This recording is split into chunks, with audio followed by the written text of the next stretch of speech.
Welcome to Diabolus in Podcastica with Toomey and Wadzilla.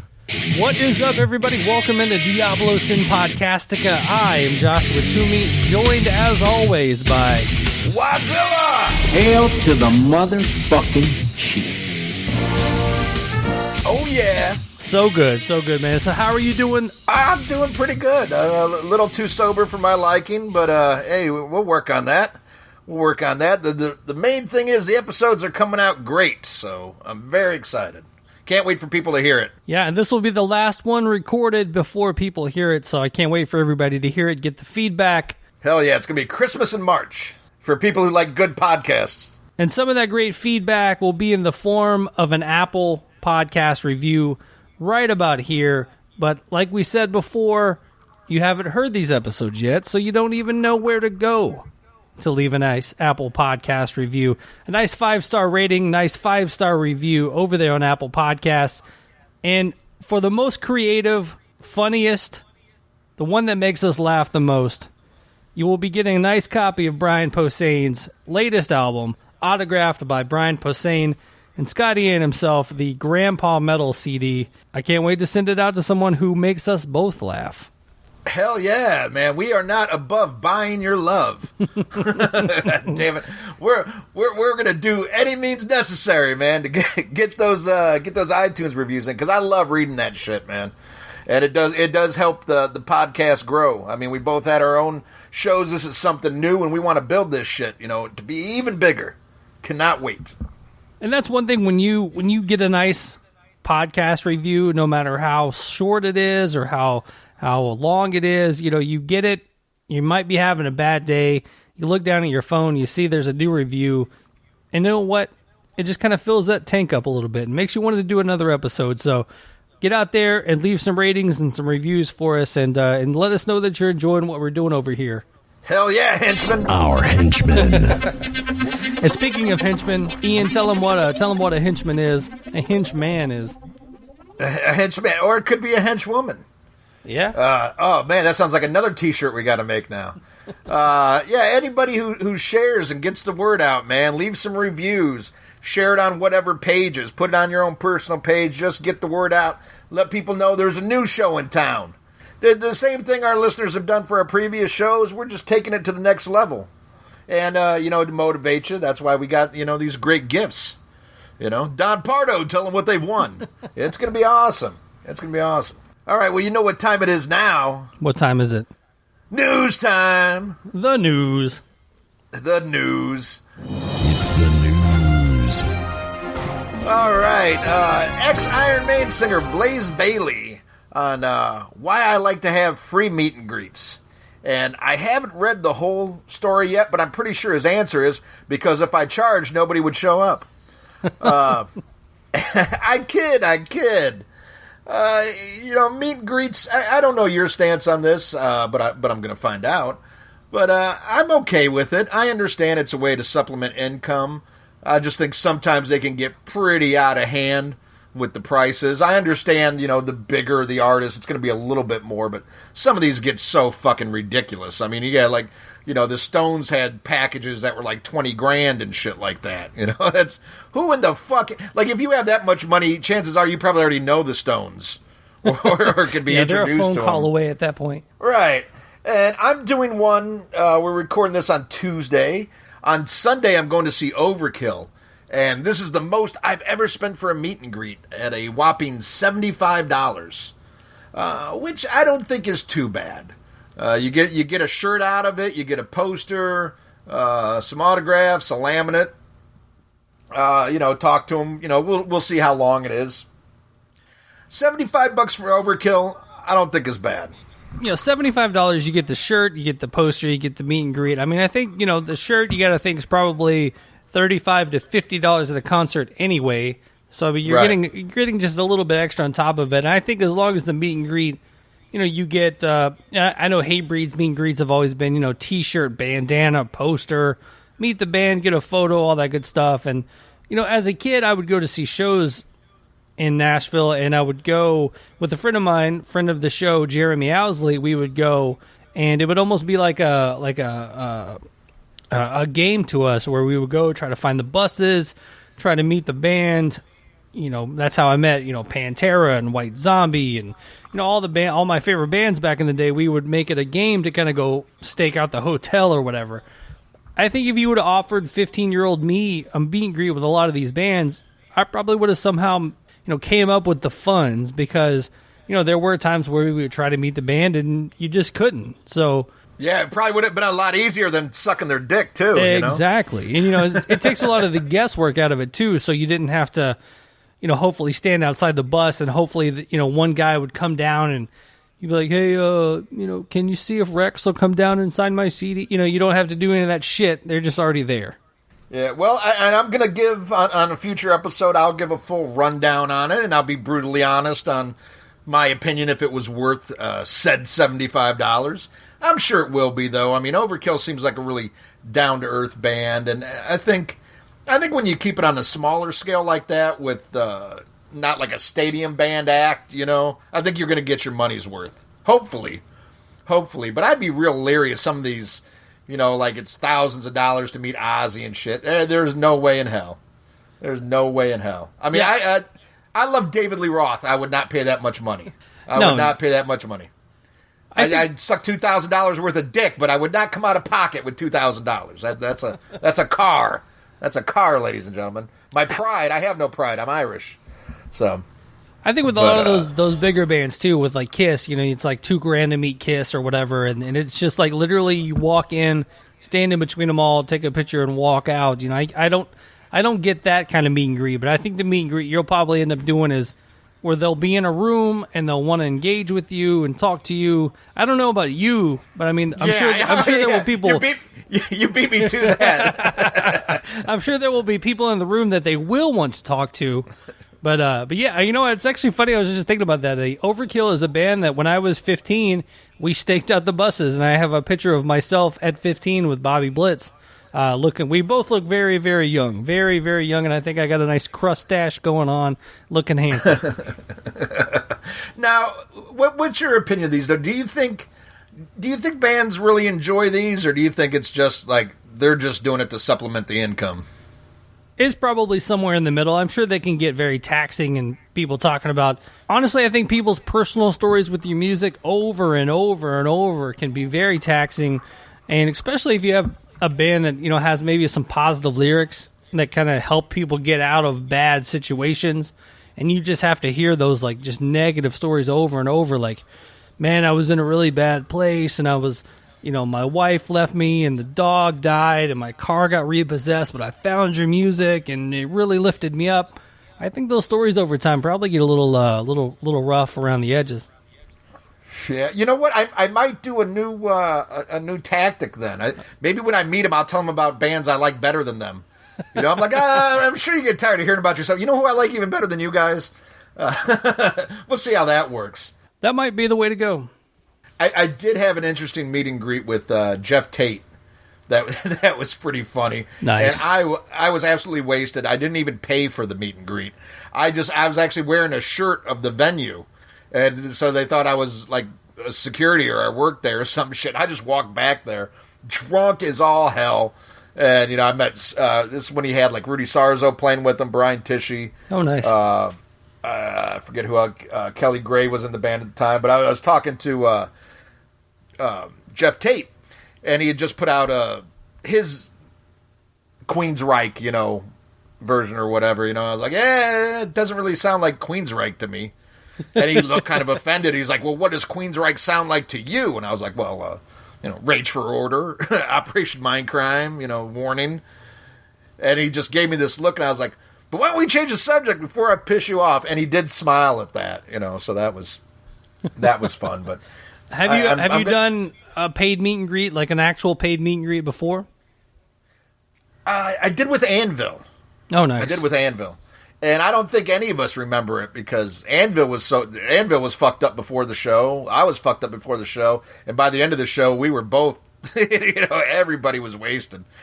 I look back at the pictures from the Anvil meet and greet, and I just die and laughing because I could barely open my eyes. But it was a late New Orleans show. That meet and greet was probably at 2 or 3 in the morning. That's awful. Yeah, so, but this will be the most amount of money I ever spent, so I'm going to try to keep my wits about me for this one, get my money's worth. Want to try to have some memories besides the pictures and the arrest record the next day, so we'll see what happens. All right, well, a story we laughed about last week is this the new metal revival tour. Right. And they announced the tour dates. And, there's Saliva, Powerman 5000, Dema, and Flaw. And I'm not sure, there might even be some local bands opening up at different shows. But they did announce the tour dates. But make sure that you pay attention to the venue, because I'm seeing little asterisks here. At some shows, there's going to be no opening band, but bingo will go on scheduled at the VFW. So nothing will stop bingo, not even new metal. So make sure you pay attention to what show you're going to. All right, okay. So my history with new metal, Primer 55. It was funny, someone tagged Bobby Burns in a post and said something about it, and Bobby said that tour actually approached Primer 55 to do some dates on that. And I'm like, whoa, man, why aren't we doing this? But because we have actually talked about doing some 20th anniversary of the debut album shows this year, and that would have been we should have been right in the middle of this mix, because Primer 55, Saliva, Powerman 5000, Edema, Flaw. I mean, that would have been the tour of the century right there. Yeah. Yeah. So would you be included in that? Yeah, I would have been included in that. Okay. Well, I didn't know. You didn't play on that record though, right? No. But you did that because I don't think you were with them when I saw Primer 55, correct? No, I came in on the second album. I was a member of the band on the second album tour. Second album tour. Second album tour. Bobby always played bass on those albums anyway. Like there was even Kobe or Junior, the two guys that were before me, they didn't play on them either. But I came in during the tour cycle for the second album. But then you didn't make a third album. No, we did not make a third album. They put out like a B-sides and rarities album that I'm credited in, but yeah, I never recorded with them. Do you ever feel like you're the reason they broke up? No, God, no. Okay. Yeah, the reason they broke up was lots and lots of drugs. Oh, okay. No, technically we already broke up when Soulfly came along, because Bobby and I were doing a band after Primer 55, and he kind of got the call during that. So that's the Soulfly thing. Yeah, Soulfly didn't break the band up, but yeah. But you would be down to go out and tour again though? I would be down to go out and do some shows. I don't know if I could do a whole tour or not. Right, because everybody's got day jobs now and stuff like that. I imagine that would be hard. I know a lot of other bands, they do like the weekend, fly in and fly out stuff. But I imagine that's pretty costly, though. You're adding a lot of expenses to the show. Right. Yeah, it would be fun to do some weekend stuff here and there. And I think we've talked about doing a show sometime this year. Bobby's down in Atlanta now, so maybe just do an Atlanta show, or like Atlanta, Nashville, or do a weekend or something. Kind of see the feelers out there if anybody would actually care to go see that.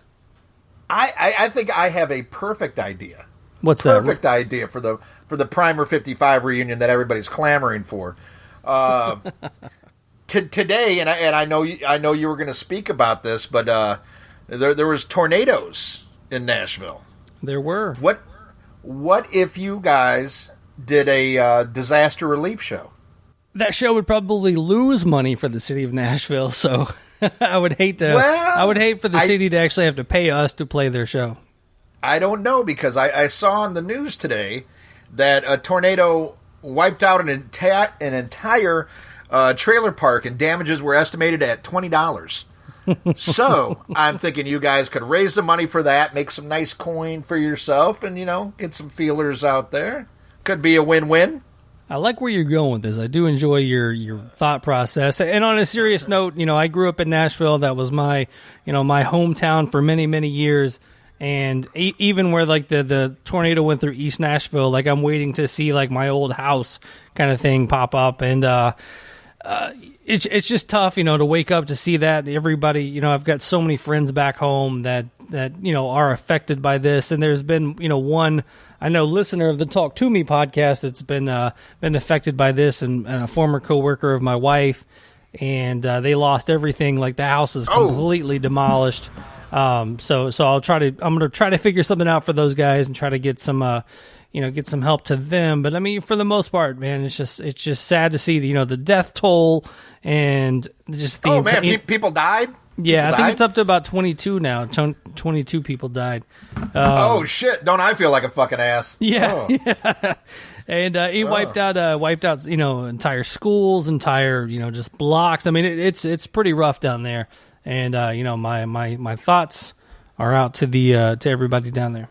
Oh yeah, and I apologize for making any jokes. I didn't realize that there was any casualties, and trust me, the last thing these people need is a Primer 55 show. So I apologize for that, and so sorry to hear about a loss of life. That is terrible, man. I grew up north. I grew up about 50 minutes south of Chicago, so I know firsthand what tornadoes can do, and boy, that's some shit there. So yeah, and it wiped out one of my favorite barbecue spots, so I'm pretty pissed about that too. Oh yeah, well, good to see your priorities are in the right place. now I don't feel bad because we're both pieces of shit here. You're like, yeah, somebody died, but god damn it, now I can't get a McRib. So now my Headley's barbecue is down. Boy, this really is the devil in podcasting. we named this shit right. Ooh, yeah. But sorry to hear about that. You got a train going on? What is that? Yeah. I live right across the street from the Mississippi. So like the docks are across the street, and there's train and all that shit, and you'll hear boats and bums urinating. Well, that's me, but you'll hear that every once in a while. Nice. and a random fart here and there. Yeah. All right, train, I get it. I hear the train a-comin', it's rolling around a bend, and I ain't seen the sunshine since I don't know when. I'm stuck in Folsom Prison. But, that sucks, so... Man. The only thing that can cheer these people up is Rockin' Pod. Yeah, that's going to be a lot of fun. Come to Rockin' Pod. That'll make you forget you don't have a home. Come to Rockin' Pod. It's at a hotel, so... Yeah. There's a place to stay, and then you could look at podcasters and be like, well, it could always be worse. I could be a podcaster. So all right, everybody smiles. So the Deftones' new album is basically done, says their keyboardist Frank Delgado. He spoke to Australia's Forte about the band's follow-up to 2016's Gore, with a currently being mixed for a tentative late 2020 release. So you excited for a new Deftones album? Oh, fuck yeah, man. Anytime they put out an album or anything involving any of the members, I love a lot of Chino's side projects, and Stephen Carpenter's done some shit. Amazing. I saw they're touring. Unfortunately, they're like so many great tours this summer. They're not coming to New Orleans, so I'll miss that. But love them. I haven't seen the Deftones. Shit. I don't know if I saw them at an Ozfest or not. I think it might have been only the one time when I saw them open up for Pantera and White Zombie. And at the time, I wasn't even a fan, so I don't really pay attention to it or anything. I was just like, "What the fuck is this bouncy shit?" Well, I got into them years later, but now I'm a huge fan. So you're a single man, so you need a new Deftones album so you can bring a lady over and turn it on, because when the Deftones are being played, it's about to go down. Oh, yeah. In fact, I posted something about the Deftones a couple months ago, and somebody put oh, God, when he starts singing all sweet and romantic, I can't stand that shit. I was like, oh, that's my favorite part, man. It makes me feel mushy. We were at a Power Man 5000 show last year, the year before, and they played a Deftones song, and I think my post was, they just played the Deftones, and 3 babies were just conceived. That fucker's smooth. I'm sorry, man. That guy's smooth. Yeah, chicks love them some Chino.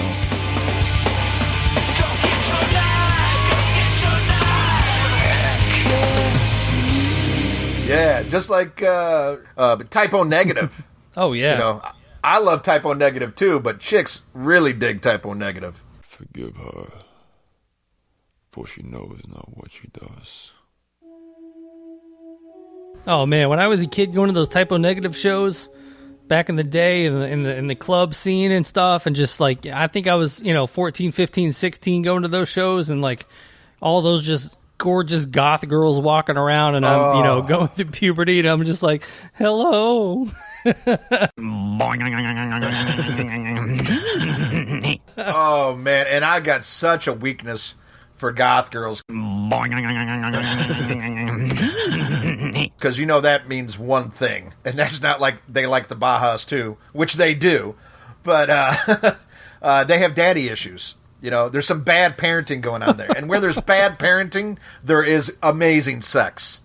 Oh my God! You want some great sex? Bang a chick with daddy issues. You want it? You want a nice wife and something that's going to work out. She has to know who her dad is, and they have to get along.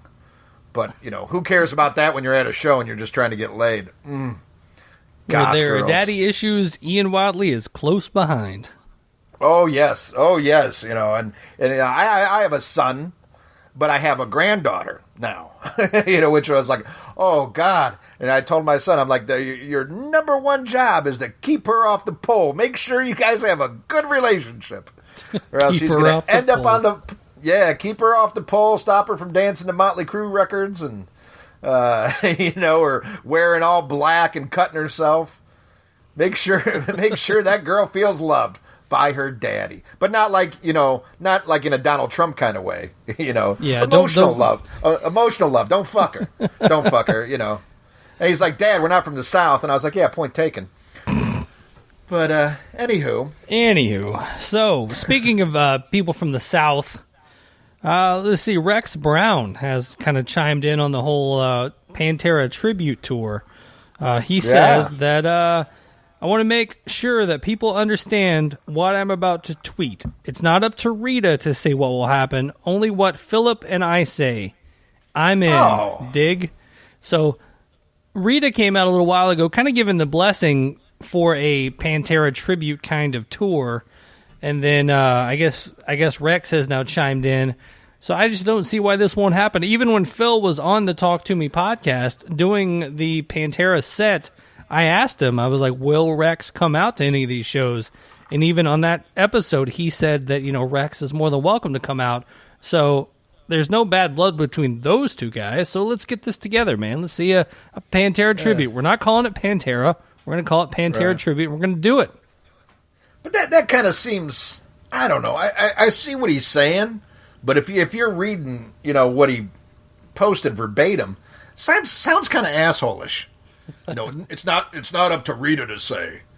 Well, I mean, I get what he's saying. Like, she wasn't in the band, but Rita's out there.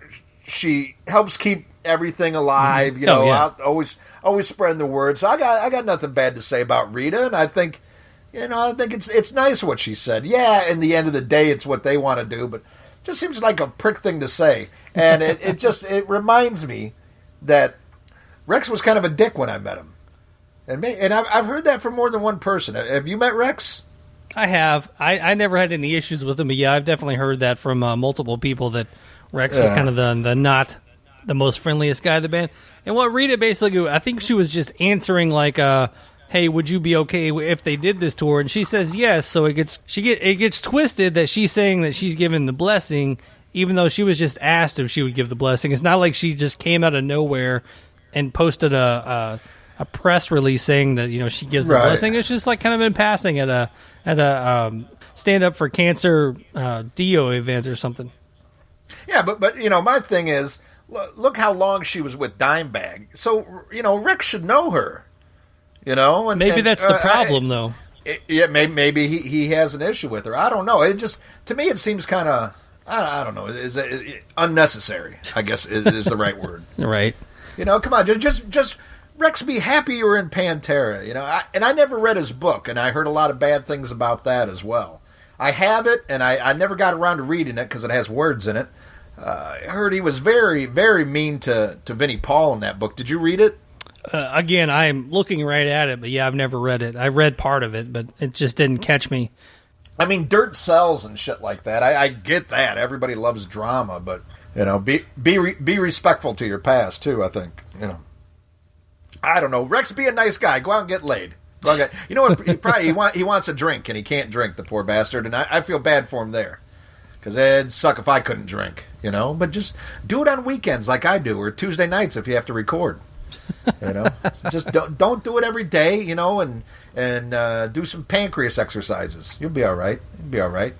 You don't go all five-finger death punch on me and quit altogether. Oh, boy. I know you've been jamming that new five-finger death punch. Don't say you haven't. No, I haven't. But I've been meaning to. In all honesty, like, you know, I felt so stupid after our last show. Seriously, I had no idea that you were that close to him. Yeah. Because again, for you know, people listening to the show, Josh and I know each other, but we see each other like once a year. Right. And I'll guest on his show, you know, we joke around, but, you know, we're still learning a lot about each other, and I had no idea when I said that. Like, I should probably just shut up. You know, I'm talking about tornadoes before I know that people died. I'm making fun of five-finger death punch before I find out he was a groomsman in your wedding. It's like, oh, man, we're off to a hell of a start here, kids. Oh, shit. Next thing you're going to tell me you're related to somebody in KISS. Only Vinnie Vincent, but he's my aunt. Yeah, your Aunt Vinny. Well, here's another tour I want to see. And this sucks because they're playing, I think, 2 days after my Overkill show. And my Overkill show's on a Sunday. I'm taking Monday off of work. And then Tuesday is Soulfly, but it's 2 blocks from my fucking house. It's 2 blocks from my house. So are you going?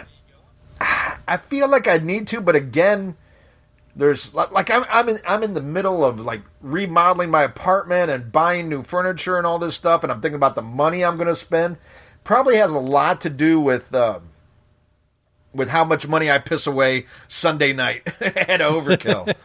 Maybe if I'm a good boy, I might have, you know, because I don't think the show will be that expensive. But man, when the show's 2 blocks from your house and it's stumbling distance, I could have another beer. You know, and that shit will add up. And oh boy, do I put in a vacation day for Wednesday too? I don't know, because I'm saving time for Rock and Pod. So many choices, and it just sucks because a lot of people play New Orleans during the week because it's not a huge market. You know, it's a tourist town. So they save the weekends, and I'm sure you understand this from being in a band. You're going to play the bigger venues on the weekend to maximize, you know, your attendance. So a lot of times you get shows here in New Orleans during the week, and as I talked about previously, this place is like Vegas. It never closes, so a lot of shows start later here than what I was used to in Chicago, where everything's done by 10 o'clock because it's all union. You know, you don't have that issue here, so I don't know. I want to go. And then there's a concert the next week. I think it's fucking Crowbar. Oh, wow. And I want to see that. Now, Crowbar, I've seen a ton of times since I moved here, but it's always a great show. You know, I always want to go see Crowbar. So, yeah, all these choices within, like, you know, a week and a half of each other. And yet, somehow I got to pay rent. Yeah, man. Today, I mean, I know that they tour announcements kind of always come in like in a wave, but it just seemed like so many tours got announced even just today. You know, you got the tour dates of the New Metal Revival tour. You got the band Cold announced some 2020 spring dates. Hatebreed announced a tour today. Looks like Jason Bonham's Led Zeppelin thing announced some more dates. I mean, it was just like Pop Evil announced some dates. It's just like bam, bam, bam, bam, bam. So it's Robert Plant's Saving Grace announced a tour. Foo Fighters announced a 25th anniversary of whatever album, tour, or show. Breaking Benjamin. I mean, As I Lay Dying with Whitechapel. I mean, I'm just scrolling through and it's like tour after tour after tour. It's just crazy how many shows are basically, you know, you could probably go to a show now every night of the week, you know, within driving distance of your house. I think the remains of Lynyrd Skynyrd just added a 4th leg of their farewell tour. All kinds of shit. Yeah. Kiss is talking about maybe doing another residency in Las Vegas. Yeah. I mean, everybody's on tour right now, but I get that because that's the only way you're getting money. Yeah. Is through tour and meet and greet because nobody's buying the records. You got they don't make shit off this Spotify shit that you kids are all into now. So. I will say that they make more off of my Spotify shit than they do off of you going on like xhamster.com and downloading entire zip files of albums. So I don't want to hear it. Hey, I go to xhamster for porn. Mr. X goes to the torrent sites to get all the albums. There we go.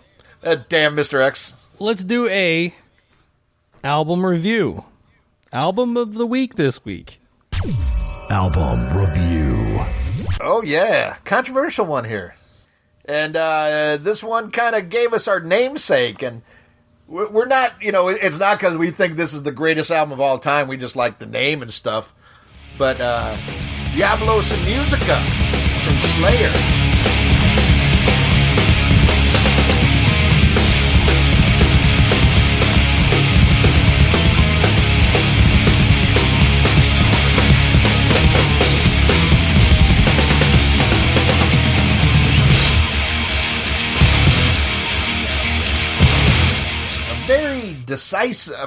Indecisive. I don't know what the fuck I mean. You know what I mean? Some people like it, some people don't. Divisive. Yeah, there you go. Yeah, some people hate this shit. Other people love it. I happen to fall into the love it camp. When this one came out in '98, I was like, thank God. At least it's heavy to me, because by this time, Metallica was in full blown suck mode. Megadeth was just as bad, if not worse. I don't know. Megadeth always pisses me off even more than Metallica. I think because Metallica, sold out first, and Megadeth, I always think of Dave Mustaine as being the greatest thrash guitar player, so it hurts me even more when they put out shitty albums. And then you had Anthrax at the time, who... I'm not a John Bush hater. I love those John Bush records, but they had just put out Volume 8, which I think by far is the weakest album they did with John Bush. So here comes Slayer, putting out an album that's different, but it was still fucking heavy to me, and I enjoyed it more than Divine Intervention. I'm not really counting the punk album. What the fuck was that one called? Undisputed Attitude. There we go. But yeah, I remember when Divine Intervention came out, that one didn't get me at first. I think they tried a little bit too hard with that one, because here you got a new drummer. All the other big four are starting to get lighter. So Slayer's just like, we're going to show you just how heavy we are. So I think it was like heavy. It was definitely heavier than Seasons, but at the sacrifice of the song, I don't think the songwriting was up to par. And just to me, if something's heavy doesn't automatically mean it's good. You still got to have, write a good song. Yeah. It can't just be noise, But when this one came out, I was okay, and it was, you can see a little bit more groove metal in this. I kind of attributed it more to like Pantera kind of stuff than what I consider new metal. Right. This didn't sound like a fucking Orgy record or a Limp Bizkit record to me. But unfortunately. And I don't even know if those bands were out at this time. We might be a year or so from them, but I just think it was a different sound, but it was still heavy, and I thought there was some catchy fucking songs on this one. But you kind of blew my mind when we were bullshitting before the episode started. I figured this would be your like, oh my God, it's new metal Slayer. This is my favorite.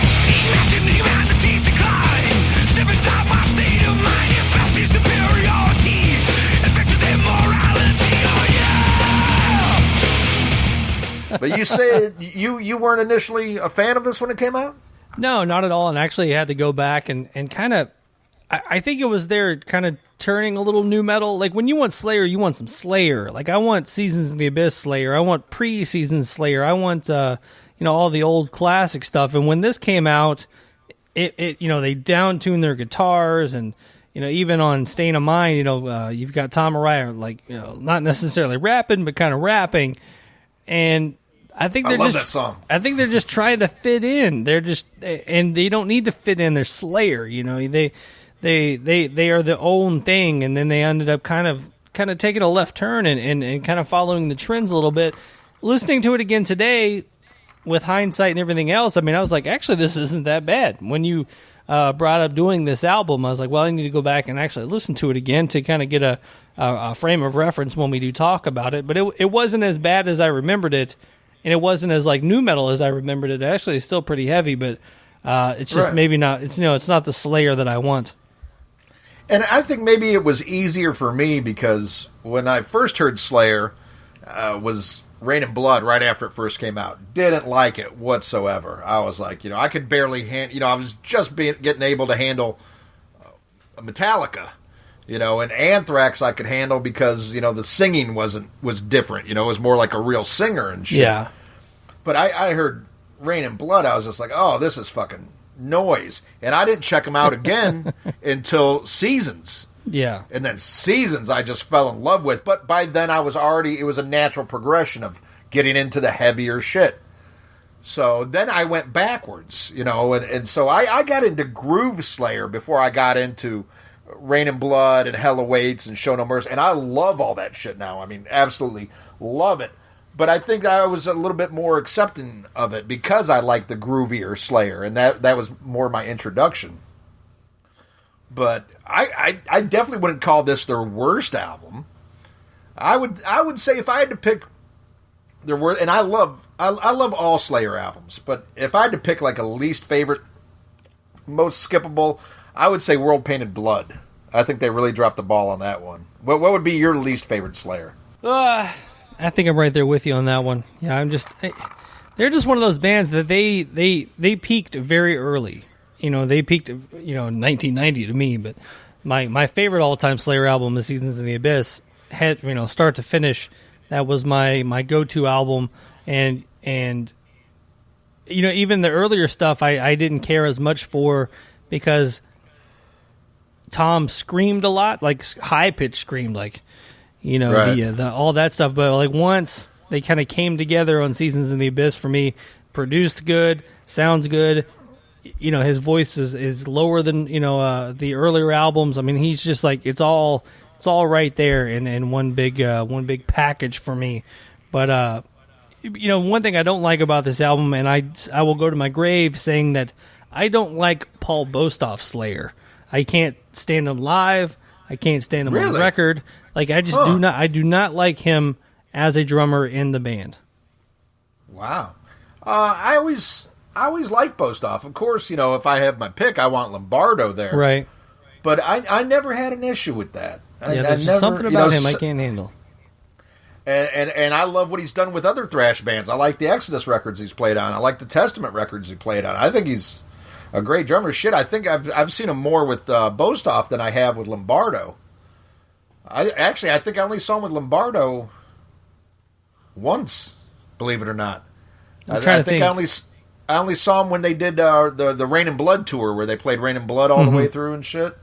I think that's the only time I got to see him. I don't think I got to see him on the Christ Illusion tour, and I love that album. I think that's a very underrated album.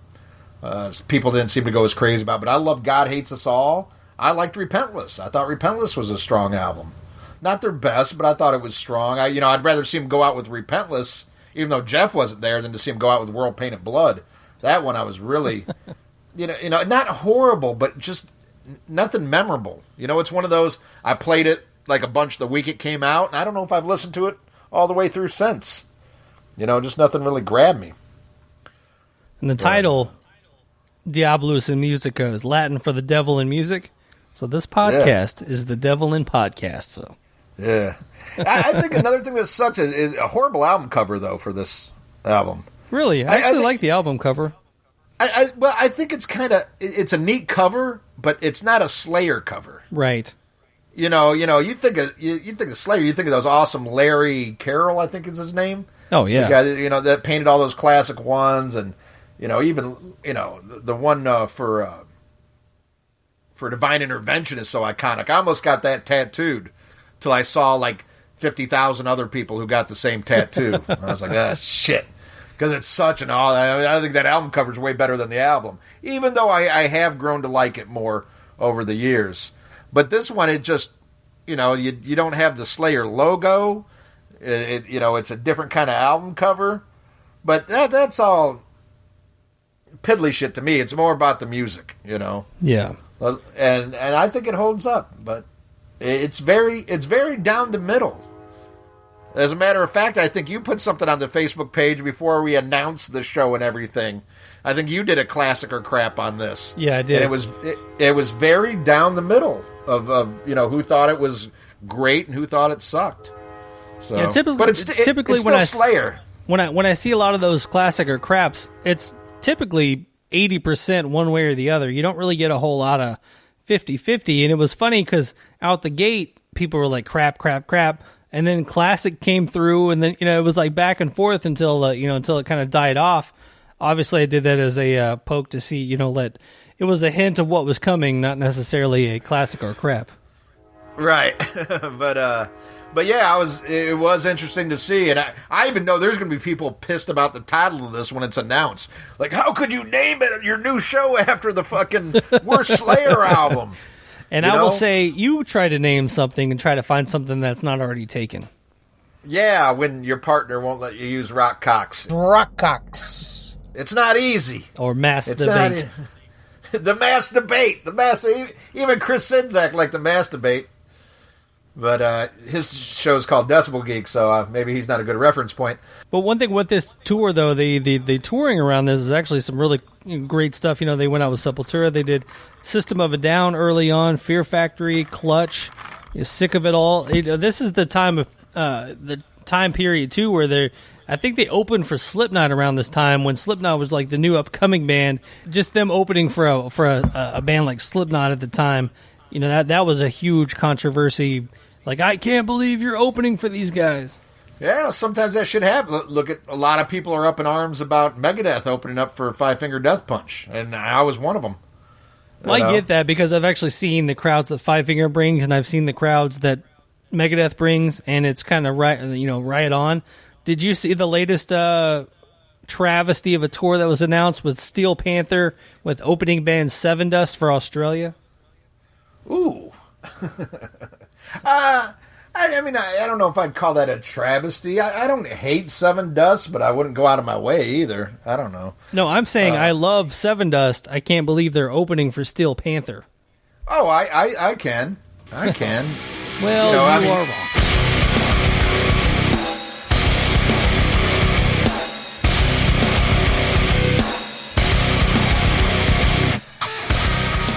I mean, you want to talk about it. They had the one album, really, that you heard radio play on, and that was it. That to me would be no different than Steel Panther and Seven Mary 3. They kind of had that one album, that 1 minute in the spotlight. I'll give them kudos for sticking around. I don't think they've ever gone anywhere.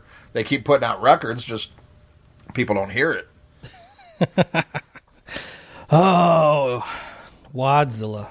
Well, I mean, do you keep up with Seven Dust? I do. I celebrate their entire catalog. They've always been one of my favorite bands. Okay, but they're also one of those bands that they had some member changes in there, and then they some record label nonsense happened. But the last couple of albums have been very very well received. The first 3 albums are great. And then they've kept going, man, and they put on one hell of a live show. If you want to go see a live band that sounds amazing and plays amazing and everything else, go see Seven Dust. I don't know. I don't know if I ever saw them open up for somebody or not. And again, like I said, I don't keep up with them. Maybe they're putting out some great shit. I don't know. I just knew the first album, and I didn't find it offensive, but it just wasn't my bag. Right. We talked about this off air, and I thought it was refreshing your honesty. You were telling me that bands that are like sacred to me, like Judas Priest and Maiden, they're not that big a deal to you. Because, by the time you got into it, that wasn't the new heavy thing where, it was when I was up and coming. And so you have timeline, just like I love the cock rock shit, not as much as I used to, and some of it's definitely dated, but I'll still love it because that is the music of my youth, and that was what got me into hard rock initially, was that kind of shit. So, everybody's got their own shit. I mean, there's cock rock bands that I still listen to, and I think I'm the only guy. Well, me and Rockin' Ron Runyon. It's funny, we were talking about that, and my thing with Judas Priest was, Not so much Iron Maiden. I always dug some Iron Maiden. My friend group didn't really listen to a lot of that stuff anyway. But I always remember watching Headbangers Ball in the early to mid 90s, and you would have these great videos by like Carcass and Life of Agony, and then in the middle there would be some Judas Priest with Breaking the Law or one of those songs, and it's just like the production value of the video, just everything was just wrong for someone getting in. When I'm listening to Morbid Angel and Obituary and all that stuff at the time. So I mean, it was my metalness went from like Metallica, Megadeth, and then just went straight to Deicide. Like there was no real middle ground there. So I mean, by the time a couple of years into my getting into like super duper metal with the heaviness of Carcass and Slayer and Obituary and Morbid Angel and Deicide and all those bands, it's like, when you throw Breaking the Law at me, I'm like, I don't know, man. That's kind of some old shit there. No, I get that. I also find it's funny that you embrace the new metal, but you also like the death metal because when I think of new metal, I think of kids in makeup getting hit over the head with their own lunchboxes by death metal fans, right? But you embrace both of them and you dug them both, but. Did you find that there was many people that there was that kind of crossover that enjoyed death metal and, Limp Bizkit too? I don't know, man. I think that's what's always made my other show, Talk To Me, a little bit more accessible for everybody because I'll have Wes Borland of Limp Bizkit on and Jeff Walker of Carcass on and be able to talk to them both like they're my my heroes. Hey, no judgments here, man. I think it's cool. Whatever flips your boat, man. As long as you don't start waving the flag for Sammy Hagar, I'm good. You don't like that shit, do you? No, I never go. Well, I got into Back to the Future soundtrack had some Sammy Hagar on it, but other than that, we're good. Oh, was there on the Back to the Future soundtrack? Watch where you're going, crazy drunk pedestrian. Back. When Back to the Future 2, when Biff goes when Biff takes over 1985. I didn't have the soundtrack to Back to the Future 2. Well, it's in the movie. I had the first one. I do remember he was on the Footloose soundtrack, and I had that. What song is he in on Back to the Future 2? Let's see here. Back to the Future 2, Sammy Hagar. Was it just I Can't Drive 55? Really? 55. I guess it is just I Can't Drive 55. I thought he had a different song in there. Really? Does he have another song? I don't know. Yeah, I guess it's just I Can't Drive 55. All right, whatever. Well, a lot of people don't know, too, is that song being in Back to the Future 2 gave Michael J. Fox Parkinson's, or whatever the fuck he has. Yeah. I don't know. He didn't have that before they put Sammy Hagar in his movies. There was no Sammy Hagar in Teen Wolf, and he wasn't fucking shaking then. That's all I'm going to say. Sammy Hagar. He's a killer. All right, well, one thing I want to ask you is around this time, you're in Primer 55 at this time, right? About 2002 was when I joined Primer. Oh, okay. Oh, shit. So, okay, this is 4 years. Well, even the clique you ran with, I mean, were your friends Slayer fans? What did they think of this? Did they see this as, were you in the minority of hating it, or did all your friends, like, go, ugh? I don't remember this being, like, a big topic of discussion around everybody, at the time. And at the time, this would have been my previous band to Primer, which is the band I was in for, like, 6 years that, we ended up doing... we opened for the Reformed Misfits and Limp Bizkit and any big band that came through town type stuff. And that was Bush. Yeah, that was the time I was in the Bush, but it was spelt like the beer. But yeah, I don't remember us really talking about this album. But then again, that band kind of had everybody had their own influences, so it wasn't like a big topic of discussion. About, like, what band are you listening to today? I don't really remember a ton of people talking about this album at the time. I was just curious because, my clique, we all loved it, but this is pre-internet, where everybody's giving their their own 2 cents. And I didn't realize the hate for this so much until, the dawn of the internet. Because all my friends that like Slayer, we were jamming the fuck out of this. And all went and saw the tour and thought it was great, but... I think we were all into it, but it's funny, we were probably bigger Clutch fans at the time, so we were like excited to see Slayer take out Clutch. Yeah, I love some Clutch, man. Great you can't band. go wrong with Clutch. No, hell no. Alrighty, well, love it, hate it. Let us know on the Facebook page. Let us know what you think about it. Go into a little bit more detail on why you love it or why you hate it. Would like to see some good interaction on these episodes on the Facebook page. So, I guess something else I wanted to bring up that we were talking about last week, off mic, but we were talking about DJing and the place of radio in today's society. Because I have my radio show, you do a radio show as well. Very different shows, but we both enjoy doing them.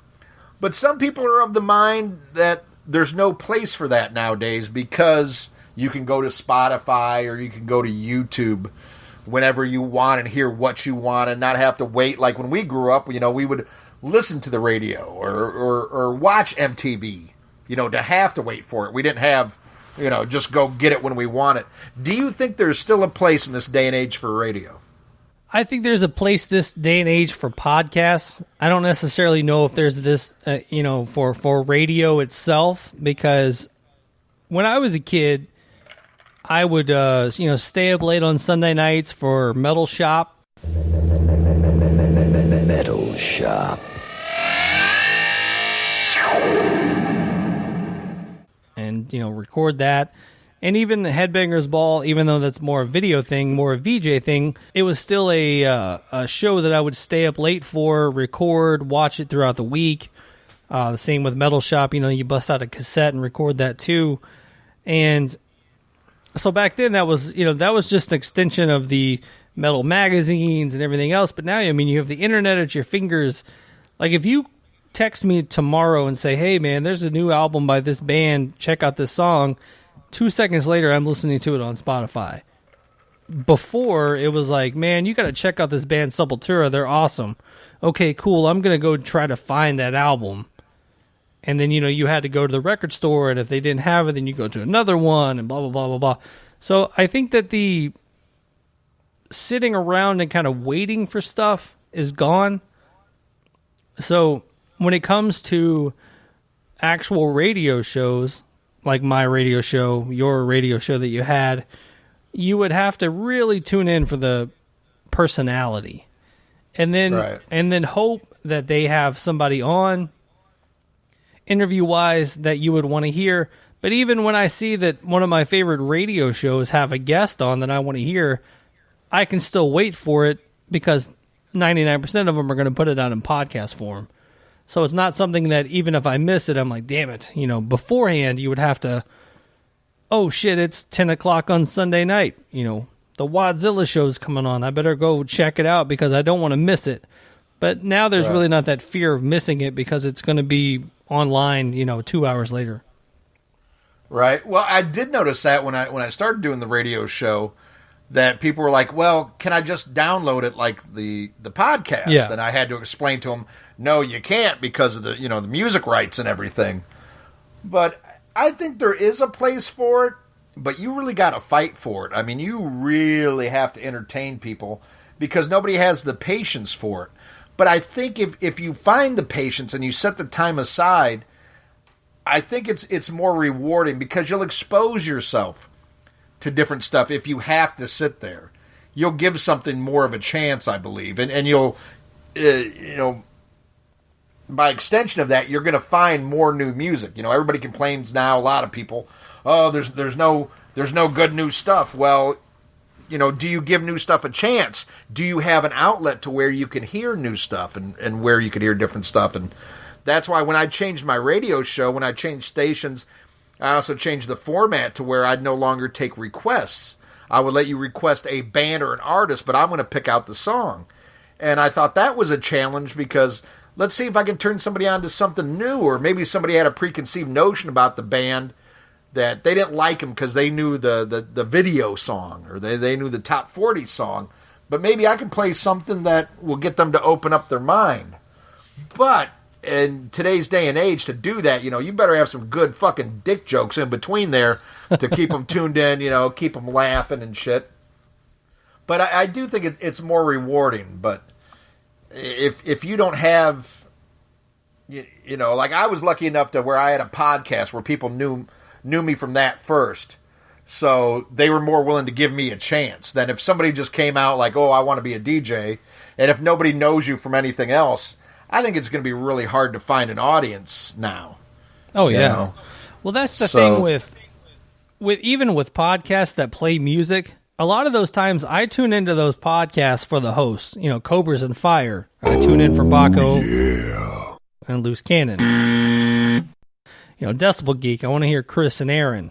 It's like right. I don't tune in to hear their 80s throwback songs that they're going to throw in there. Like I've mastered the art of fast forwarding, through their tracks because I'm like I don't tune in to hear the music. I tune in for those guys.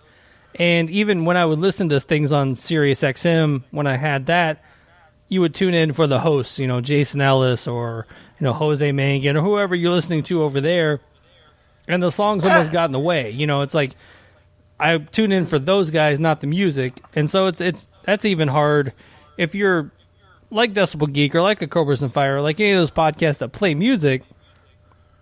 You're sincere in wanting people to listen to it and be turned on to new music. But with me, I'm good. I'll find my own shit, and I just want to hear you knuckleheads talk about Witch or whatever. Well, it depends on the show. Like if I'm listening to Sirius, I'm not I'm listening for the music. I'm not listening for the host because even though it's internet and stuff like that, to me, I haven't found anybody other than Stern that they give free range to that can be entertaining to my ears. Because you got blabbermouth, so you're not going to tell me too much stuff that I don't know already, or stories. By the time you're on air with it, I've already read it on Blabbermouth, maybe sometimes a week ago. Yeah. And you can't cuss and you can't do this shit or, tell weird stories and stuff because Sirius ain't going to let you do that unless you're Howard Stern. So if I'm listening to internet radio, like XM, I should say, I'm listening for the music. If I'm listening to a podcast, if I'm listening to Decibel Geek, I'm listening for Chris and Aaron. Yeah. If I'm listening to Cobras and Fires, I'm fast forwarding to the music. So, it all, I kid. Hey, it all depends. I love those guys. It all depends on the show, but I think our generation is more willing to give it a chance, a DJ a chance than the younger generation that just know nothing other than, they don't know a time without YouTube. They don't know what it's like. Like even me, I being what I'm 5 years older than you. I listened to a lot more radio than you did and had less MTV than you did. So I'm a little bit more patient that way. And I've also discovered a lot of great music because of great DJs and interesting shit on MTV. But now I do a lot of, I have to search to find new bands. But what I'll do is I'll take a lot of chances. I'll get some stuff, I'll check it out, and some I like, some I don't like, and I'll look and see, well, how do they describe this? Well, I'll give it a chance, and sometimes it's great, sometimes it's not, but I always want something new. Because a lot of the old bands that I love, their new shit isn't all that great, And if I want to hear them, I'll hear the old shit. So I want to find a new band to tickle my fancy. And which kind of going into the next segment with what we're doing here with the something old, something new, and just giving you a little taste of it, a little snippet when I talk about it, give you a little taste of what the album is, the song was, that I want you to kind of go back and check out yourself. It's not necessarily ruining the flow of the show by throwing a song in. It just gives you a little taste. If you like what you hear, make sure you're going and getting it on your iTunes. Check it out on Spotify and supporting the bands however you see fit. And I think that's what makes that segment of the show special. That's because, you want to continue to let the listeners know on what you're listening to, what you're into, if they like you, if they love you, which, all the listeners love Wadzilla, the thing is, they're going to want to go like, all right, I'm going to go check out Susie and the Banshees now because Wadzilla says it's okay. And I think that's awesome. Yeah. And sometimes they agree with me and sometimes they don't. And I love, like Samuel Wetz is somebody who's been listening to me for years now. And young kid, he's still in high school. He always checks out what I post. And sometimes he digs it. Most of the time he seems to dig it. Sometimes he doesn't. But he always gives it a chance. And I love seeing that open-mindedness in somebody. Because you can discover all kinds of new shit. And he thanks me all the time for like, wow, I wouldn't have known this. And that's something, you're blessed when you have people that value your opinion. Or, have similar taste. Or think this guy's going to point me in the right direction. And so I think we have a responsibility with having people who look up to what we play or what we think about stuff. Mm-hmm. Not that we're, who the fuck are we but music fans ourselves, But when you have people who will check stuff out, I think you owe it to them to try to point them in the right direction. So I don't take that shit lightly. Do the authorities know that you're talking to a kid in high school? Did I say high school? I meant grad school. You and rockin' around Reuinion, man. You got to stay away from those high schools. If you saw the way this kid dressed, you would swear he was 12. I know we're friends on Facebook, so I'll have to look him up. I didn't realize he was in high school. I might need to unfriend him. I can't help it. Kids are the only ones who laugh at my jokes. Nice. But so do you have your picks for something old and something new this week?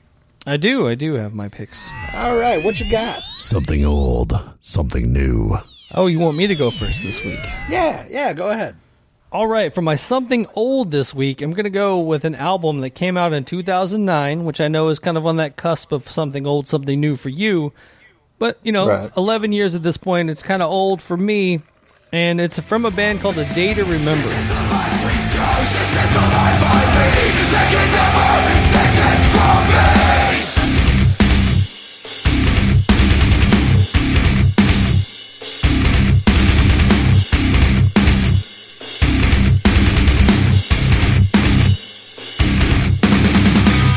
I don't know if you've ever checked these guys out. You probably haven't. No idea. I have no idea what you're talking about. They are they're on that cusp of like a pop punk band meets like metalcore, and they have some of the heaviest breakdowns you will ever find. And I know I will pick a great one right here. But if you're just into some great heavy music that you can sing along to, you definitely want to check out Homesick by A Day to Remember.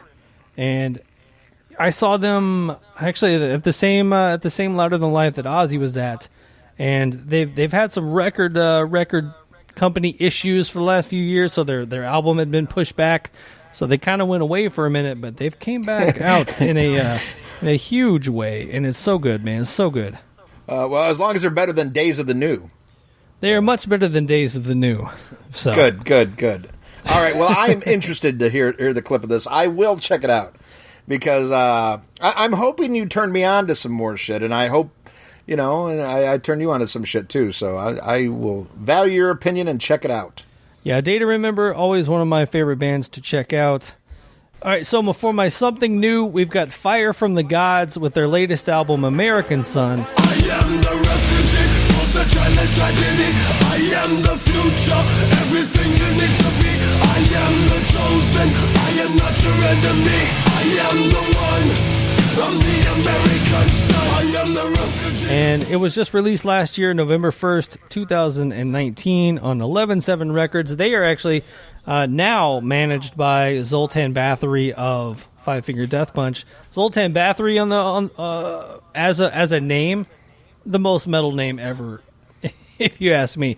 But is that his real name, or yes, that is his real stage name. He is from like some third world country over somewhere, with a lot of sand or something. But yeah, he's but yeah, that is his real name. That's what I was just wondering that today, because there's been, because they got the new album out. There's all kinds of stories about them on Blabbermouth, and I saw that name and I was like, I got $20 that his real name's like Rupert Finkelstein. I'm like, but hey, you say it's his real name. Hey, there you go. Yeah, Fire from the Gods. They're kind of like the new wave of nu metal bands, but they've also got like a little bit of like that reggae influence into them too. Such a great band, and the second album much better than the first kind of deal. They've progressed, and AJ has been on the podcast a couple of times, and he's always a great guest to have on. And I think they're just really kind of on that cusp of breaking out and doing some big stuff. So make sure to check out the latest from Fire from the Gods, American Sun. All right, well, that's another band I have no idea about, so I'm anxious to hear the clip and take it from there. All right, well, my something old this week is relatively new, but it's a compilation of unreleased tracks from Danzig called Lost Tracks of Danzig.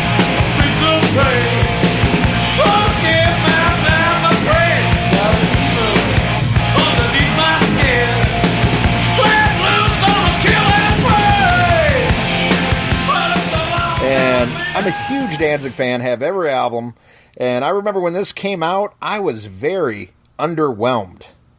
I don't know what it was, but I was like, ugh. I had such high hopes, and I was like, man, nothing here is grabbing me. I could see why none of this stuff was released. But the other night, I was watching the new Danzig movie. Have you seen that yet? No, I have not. I think I'll check it out, but yeah, I haven't seen it. Save your fucking money. I've come to get your face. Holy shit, is it bad? And I got it from Mr. X, and I still want my money back. Holy moly. And, I heard the reviews, and most of them were shitty, but there were some that were like, it's so bad it's good. And I was like, well, I'm down for that. There's some shit that is so bad I enjoy. Like, it's like really bad, but like Battlefield Earth is so bad, but I watch and I just laugh at it. To me, because it's kind of like The Room. It's so bad. It's like watching a comedy. But I was watching this Danzig movie. It's called Veronica. Yeah. Oh, my God. But, I got a touch of the fucking ADD, so while I'm watching it, it's already losing my interest, so I'm Googling some Danzig shit on Wikipedia, and I saw something about Lost Tracks. I was like, yeah, man, I remember really being disappointed in that shit, too. But I checked out a song that sounded good, so, by the description of it. So I went back and checked it out. I was like, damn, this is a good song. This is a good song. And then I'm doing some more digging, and I'm leaving the movie on pause because it was so fucking horrible. And I was like, man, another good song. And I was like, why, I'm such a Danzig fan. Why did this not grab me on the first listen? But I was really fucking enjoying it. So I think you should all go back. If you're a Danzig fan and you gave it a chance and you didn't like it, go revisit it. Or if you like it but you haven't listened to it in a while, go back and check it out again. Lost Tracks of Danzig from 2007. It's a double album. And some damn fine shit on there. All right, and for my something new, this is a band. I have a site that I go and, Mr. X sends me music from. And a lot of times I look at descriptions. Because I know some stuff I know right off the bat. Yeah, I'm probably not going to like this. But anything that's like stoner rock or, some people call it desert rock or psychedelic shit, I like fucking drug music. Like anything that sounds, good if you're on hallucinogenics or anything like that. I like a lot of arty shit too. I'm one of those arty-farty motherfuckers. I like experimentation in music. I mean, I love the thrashiest of the thrash too, but I like some fucking art rock. But this one I think was described as like psychedelic shit or whatever. And to me it's just good rock and roll. And that's a band called Capsula.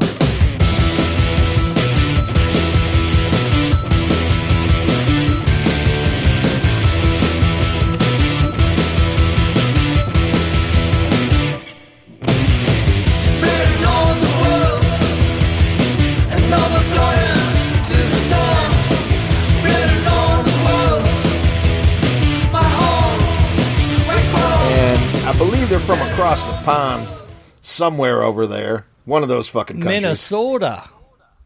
No, I don't think they're from Minnesota. Eh? Oh, okay. Unless you just looked them up and they are from Minnesota. I think they're from another country. No. What were they called sound again? like Capsula. How do you spell that? Capsula. They are from Spain. Spain. Yeah. See, Spain's across the pond there somewhere. And man, they had a good amount of albums. I think I got like eight or nine albums. Yeah, they've been out since 1998.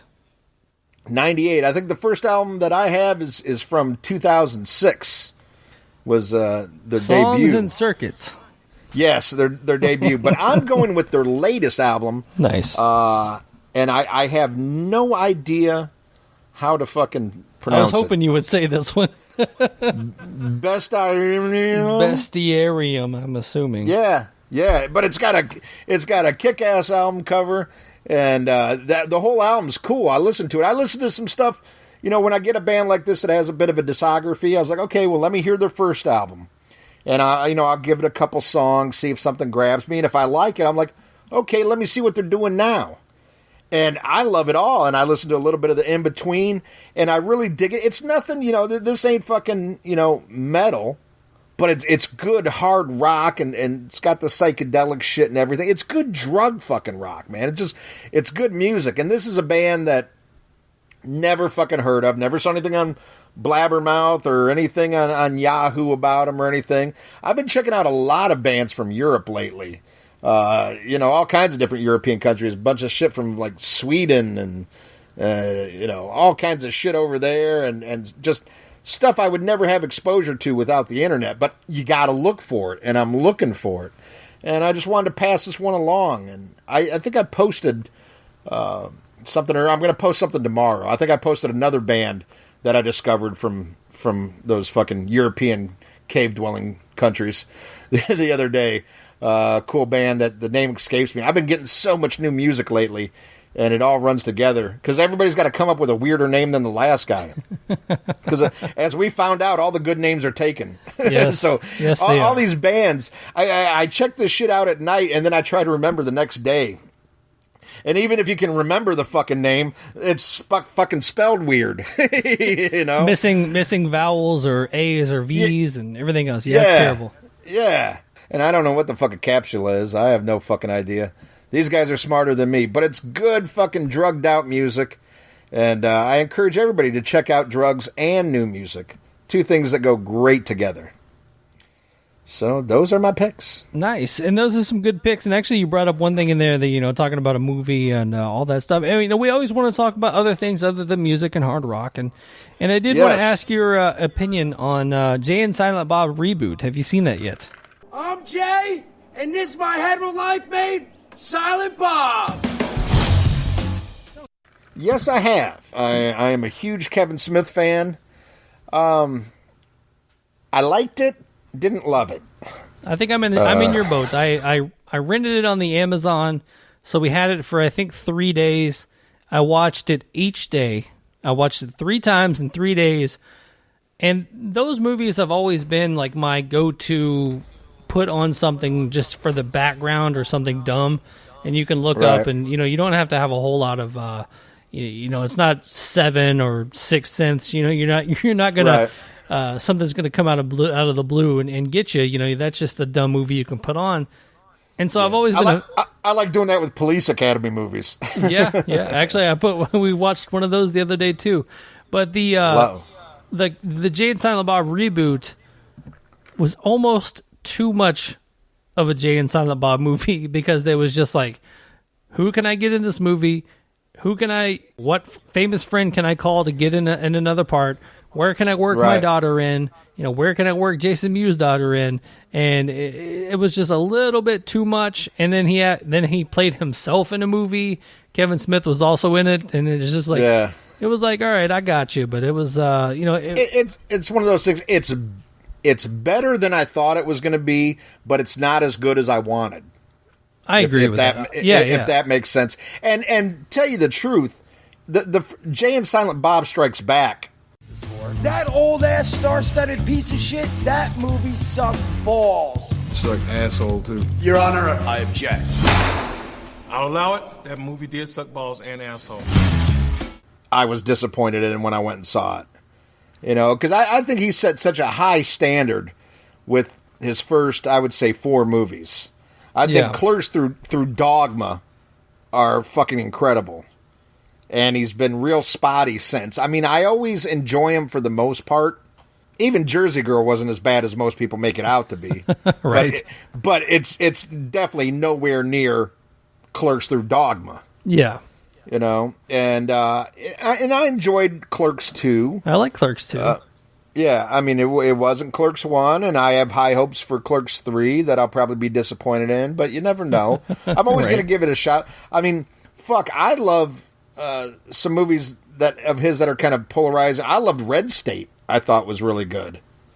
Yeah, I think I watched that. Yeah, I watched that one. I think once. It's not obviously not a go-to, but yeah, it was a good one. I like Cop Out. Oh yeah, Cop. That I only watched once. I was really disappointed in that. I thought Tusk was enjoyable. Yeah, I don't think I made it through Tusk. A lot of people hated that one. Yoga Hosers. Did you like that one? I didn't hate it. Let's put it that way. Yeah, I thought there was some funny parts. There was some cute parts, and then there's parts that lost my attention. But you know, I've seen worse. You know, I'd rather watch that than a fucking Transformers movie. I'll tell you that much. Hey, Bumblebee was pretty good. I like Bumblebee, but that shit loses me. I mean, Michael Bay shit fucking loses me.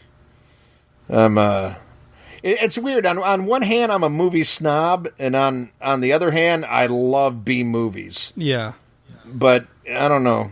You know what threw me off about? I like Fast and the Furious movies, so I have no place to talk.